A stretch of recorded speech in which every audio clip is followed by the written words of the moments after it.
با کسی بلیت ارزان در کار است. با کسی شاهنوزه زنگ بزنه. ارزان و باوریناک است. مرحمت نمره واتساپ 24 ساعت در خدمت شما. خیلی دیگه سازی تقوی سلامتی ها نازه خونه تینجا دیگه. خیلی گفتی که میرم خونه یانگاد اوقات سراسیمه تیار کردگی ای میخریم میرم اوخه اوخی مرده مایزت اکه اوقات شما دیگه نمیپزم. میشه اکه جون میگه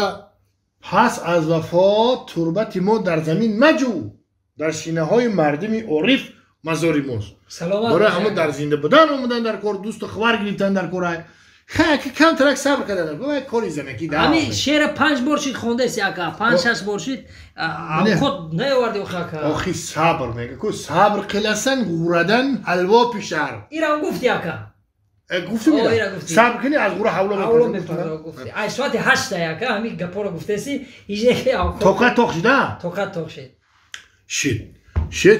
سلامت میگه دوست چیکار میگه دوست هم باشد که گیرد دستی دوست خاکی راحت سرما با چشمانو می تو توانی دوستان رو گم مکن رسم خوبی تاجیکان رو گم تا بناروز دیگر ما را رسان این کم تر دروغو ہے لبای چکاری گفتی دوغ بیارم بگو فریادی مرا فریادی مرا ای دوستی جان کی میرسن اوقات شما شعر خونده سیم با ما گفتم دوغ بیار میگی نه ما تا قریب فهمیدم و نمیگی که باید کم تر میف ولی رفت ولی اگه اوقات میگی شکر کده باشن اوقات نمیواره باشن یا من یه خواریم پوچکه پرم واه با چی میگی؟ آخی چی میگی؟ اوقات تیور کردی؟ بزار یعنی اوقات کنی شیدم باور میکنی؟ بزار ای روز مهمون، پگه مهمون، 10 تا مهمون، 5 تا مهمون همین مهمون های تو دیگه جا ندارم بروم فقط خونی ما میایم یه جای دیگه بگی برشونه حاز یعنی مهمون ها بروم کو؟ با من خطی تو گرد میزنم فهمیدی؟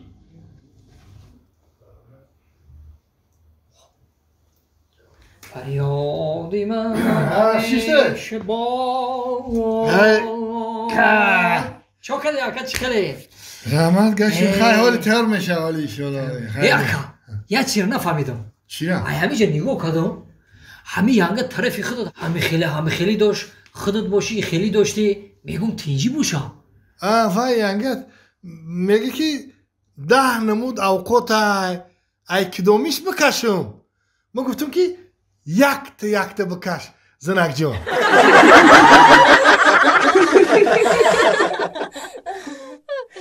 خیلی که گوزن که خمسانگیر خمری میبخشی خمسانگیر گفتم خمری دیگه سازی تینجی ای چی باش ما مرا اینجا آوردین؟ بوغ گفتی نه بوغ آوردم تماشا که با حاضر گفتی یه جای ببر هیچ کنه باشه همه جا آوردم چی گپ داشتی چی گفتی چی گپ دارم کو ما در خواستگاری اومدم وو ای جو ای کوچای بالا بچای ترغن وو همون کال بچه ترغن بای ها نخواهم کال دم سوز نباشم اوخی نه اومدن شما اوخی توقت کردن در کار خیلی که آدم یک کمتر سلام مردک جان ای سلام سوزی چو کردی مردک؟ هیچی همیشه بخ ای جان ای کیه؟ ای خواب که زنک تبیگی بازی باید ما ای دفعه مانم که تو کی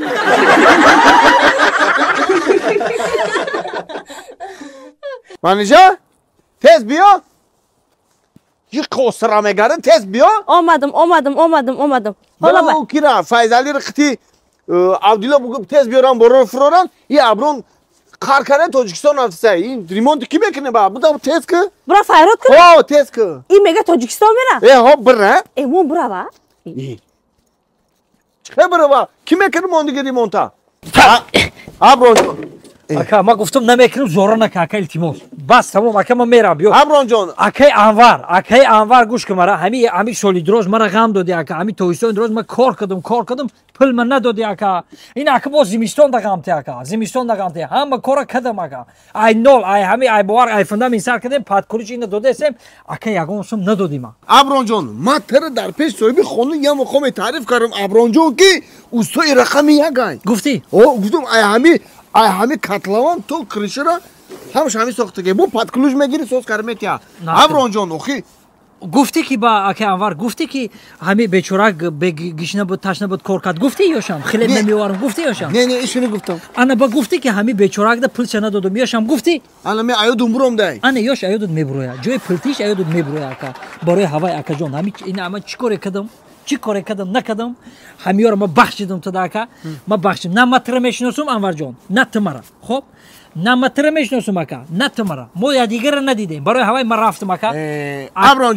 جان اگه چیز نشید با گذشته فراموش کن گذشته را گذشته یا بار فراموش میکنه آدم دو بار فراموش میکنه سه بار فراموش میکنه گودکار فراموش کردم خری بخوی گودکار فراموش کردم بخوی نه پلای نه چی روی نکردم برای هوای اکا جان گوش کن پول میتیم تا همین پول پرابلم اخی همین پول پرابلم میتیم تا صبر کن